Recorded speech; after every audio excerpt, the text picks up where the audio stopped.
ভারত আমার ভারতবর্ষ স্বদেশ আমার স্বপ্ন গো, তোমাতে আমরা লভিয়া জন্ম ধন্য হয়েছি ধন্য গো।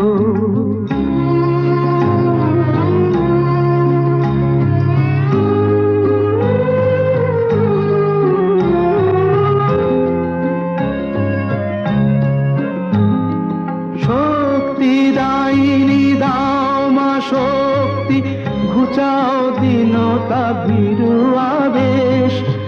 আধার রজনী ভয়ে কি জননী, আধার রজনী ভয়ে কি জননী, আমরা বাঁচাবো এ মহাদেশ। রবীন্দ্রনাথ, বিবেকানন্দ, বীর সুভাষের